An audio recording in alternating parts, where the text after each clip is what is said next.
Chris Foy has lit the blue touch paper. That is for sure. Texter says, why do you get this bloke on? It's embarrassing. Thanks for starting my week by getting me infuriated by him. Craigo says, Jeff the qualified ref is in the studio. Craigo, no. Jeff the football fan is in the studio. Big difference. Dave from Sutton says, City Gold should have stood. I hate how ex-refs say rules are rules, ruining the game. VAR can bore off. Charlie from Derby, thank God it was the third goal and not the second, because City would have lost 2 points. Another one here saying, the ref has to take the emotion out of it and disallow the goal. Isn't football all about emotion? Without emotion, what would the point be in anybody watching at all? And so on and so on and so on. So many people are furious with it all. And maybe our next caller, I'm not sure, about to find out, because Neil Warnock has called up. Morning, Neil. Good morning, Neil. Good morning, lads. Yeah, I had to do that, yeah. Go. Come on, then. What did you make of it? Well, the thing is, I go back to when I was a young kid, me. My dad refereed. He was a top referee, a Class 1 one. But he would never get to the top because he didn't sell enough raffle tickets for him and these dinners and things. he just refereed how he should do by using common sense, so he never got on. And I remember Bill Shankly saying, they know the laws, but they don't know the game. Yeah. And nothing has changed in all them years. I listened to Chris, and Chris is a lovely bloke, but he's one of them. They know the rules, they know it inside out, they know what should be happening, they know this, but they haven't got any idea about common sense. And they all think if we don't give this, then we'll lose some marks and we'll lose some... And it's a load of absolute rubbish. I've never heard anything like it. And it's all, Craig Pawson, I remember at Cardiff, him costing me 2 points against Chelsea. 2 yard offside, so I wanted VAR. But it's the way that they're using VAR now. John Brooks, oh my goodness me, I look at some of these referees. I didn't think they were good enough in for the Championship. They're all in top flight now. So it worries me that we're not getting better referees that understand the game as well. Difficult to argue, Neil. I've got to say, and that's why I was trying to ask him. I'm trying to say, Craig Pawson surely wants to give a go, but maybe thinks I'm going to get into trouble here if I don't give a go. I don't know where his hand's tied, but anybody that loves football that we do is giving a goal and blowing the final whistle immediately after the restart, mate. Yeah. When Howard Webb refereed, Ali, he was one of them referees, him and like Hackett as well. And they had a little bit of understanding about the other side of the game. And I bet you Howard Webb cringed. And he knows that he's going to come on and he's going to say, as far as rules of the game concerned, this is what should have happened. They followed the right criteria and all that bull. And yet they still don't grasp it. We've still got referees doing the VAR that aren't any better than the referees. They don't have any emotion. They don't understand the game. They just know the laws. Yeah. They all know the laws inside out. They go to bed with a book of laws, I would think, and read them up. But they haven't got... Neil, you'll get this, because we've had so many texts, and I feel the same way. The VAR and some of these decisions, it's just killing my love of the game. Yeah. Well, you hit it. I think you said it, Jeff.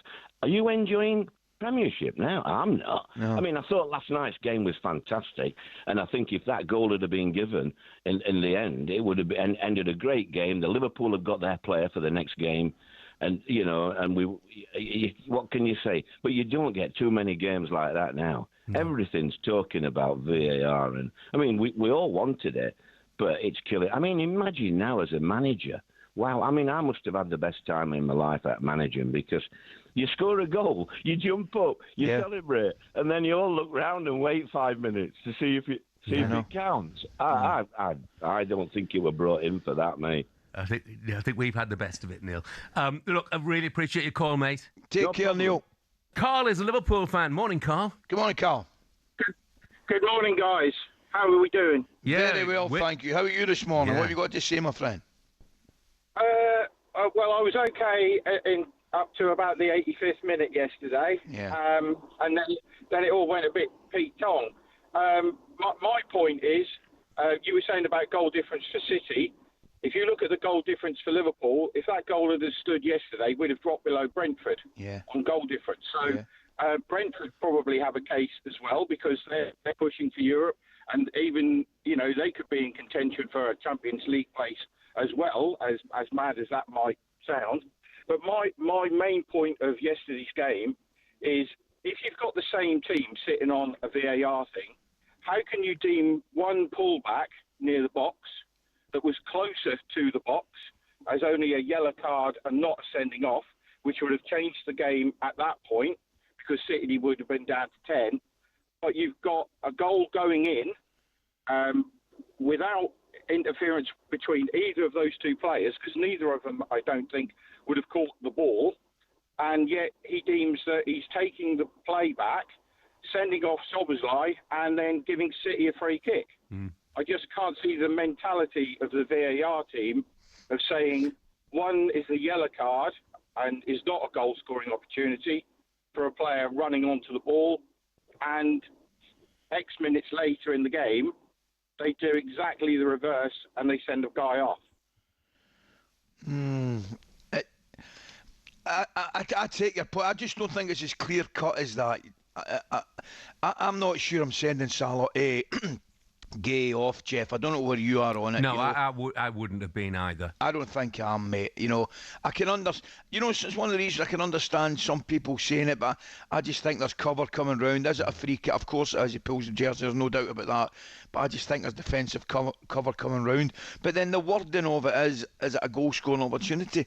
Is he denying an obvious goal scoring opportunity? And an obvious goal scoring opportunity to you might be a different obvious goal scoring opportunity to me, Jeff. Do you know what I mean? Yeah, it is subjective. I completely agree with that. What I do agree with Carl, though, is about the fact that the sending off of Szoboszlai I thought was absolute nonsense. Oh, yeah. I have to be honest. I genuinely do not believe that the referee had any intention of sending him off. Didn't have any intention of sending him off. VAR has told him that that's what must happen. So things are now, it seems to me, it's Craig Pawson, the referee. I think Craig Pawson was almost embarrassed to send him off, but the refereeing is being taken away from referees on the pitch. I'm with you, mate. I would love to know what the referee really thought about having to make that decision. Yeah. And when I say having to make it, you're right. Because he's getting panned this morning for it, isn't he? Correct. Absolutely. And I think in my heart of hearts, he must be looking at that saying, let me just give a goal. Please, let me give a goal and go on with the game. Yeah. That's it, I'll give a goal and then I'll blow for full time. And that's it. And everybody, I was going to say everybody's happy. Well, of course they're not. Liverpool are not happy because they've lost the game. But they've lost the game anyway. And now they've lost a key player, actually, Szoboszlai, their best player, I think, so far this season on a regular basis, And they've lost him. Crazy.